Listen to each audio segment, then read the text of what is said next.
Hi everyone, అందరికీ నమస్కారం అండి. నేను మీ Anusha. Welcome back to Anuswe channel. ఈరోజు మన అనుస్వే ఛానల్ నుంచి పచ్చి కొబ్బరి వేపుడు కర్రీ తీసుకొచ్చేసానండి. సో కావాల్సిన ఇంగ్రీడియంట్స్ ప్రొసీజర్ చూసేద్దామా? దానికంటే ముందే సబ్స్క్రైబ్ చేయండి మన అనుస్వే ఛానల్ని. ఇప్పుడు పచ్చి కొబ్బరి వేపుడు కర్రీకి కావాల్సిన ఇంగ్రీడియంట్స్ చూద్దాము. వేడివేడి అన్నంలోకి, రోటీలోకి తినడానికి చాలా బాగుంటుంది ఈ పచ్చి కొబ్బరి వేపుడు.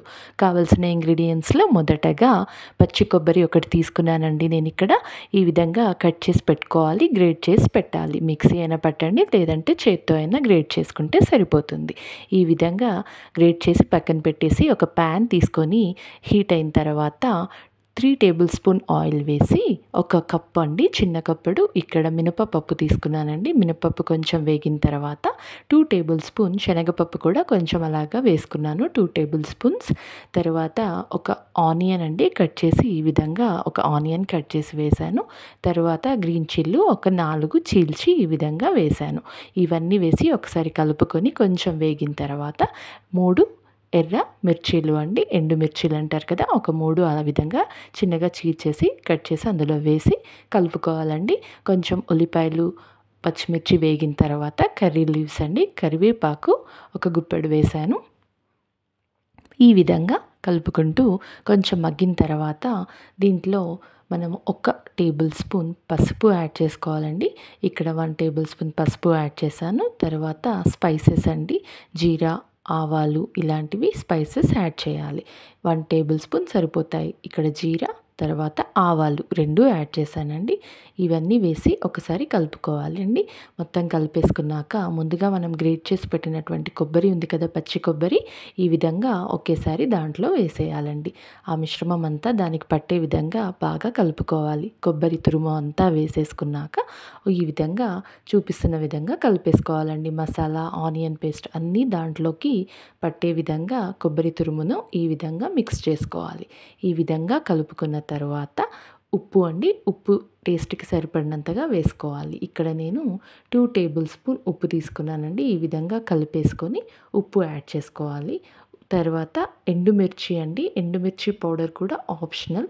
ఎందుకంటే మనం పచ్చిమిర్చి, ఎండుమిర్చి 2 వేసాం కాబట్టి ఇక్కడ మీరు కారం అవాయిడ్ చేస్తే చేయొచ్చు. కాకపోతే కొంచెం కలర్ కోసము, టేస్ట్ ఇంకా కొంచెం స్పైసీ కావాలనుకున్న వాళ్ళు 1 టేబుల్ స్పూన్ కారం వేసుకోవచ్చు. నేను ఇక్కడ కారం వేసానండి, 1 టేబుల్ స్పూన్. తర్వాత నెక్స్ట్ ఇవన్నీ వేసినవి కలపాలండి, బాగా కలుపుకోవాలి. కలుపుకున్న తర్వాత ఒక చిన్న స్మాల్ గ్లాస్ అండి, ఒక 3 or 4 టేబుల్ స్పూన్ మన కొబ్బరి పాలు ఉంటాయి కదా, కొబ్బరి పాలను యాడ్ చేసుకోవాలి. కొబ్బరి పాలు లేకపోతే నార్మల్ పాలైనా, మిల్క్ మీరు తీసుకోవచ్చు. నేను ఇక్కడ 3 టేబుల్ స్పూన్ అలా కొబ్బరి పాలు యాడ్ చేశానండి. యాడ్ చేసి మూత పెట్టేసుకొని ఒక 5 మినిట్స్ కుక్ చేయాలండి. ఈ విధంగా కొబ్బరి పాలు వేసాం కాబట్టి మంచి రుచి, మంచి సువాసన కూడా ఉంటుంది.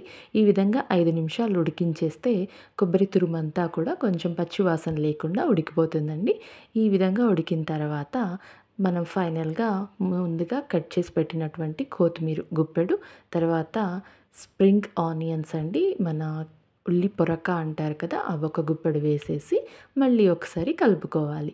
ఈ విధంగా కలిపేసుకుంటే ఎంతో టేస్టీగా ఉండే పచ్చి కొబ్బరి తురుము వేపుడు అండి, చాలా బాగుంటుంది.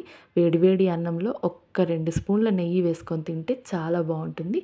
ఈ విధంగా కొంచెం హై ఫ్లేమ్లో స్టవ్ పెట్టి ఫైనల్గా ఒక 5 మినిట్స్ మనము వేపుకోవాలండి. అంతే, ఎంతో టేస్టీగా ఉండే పచ్చి కొబ్బరి వేపుడు కర్రీ ఈ విధంగా రెడీ అయిపోతుందండి.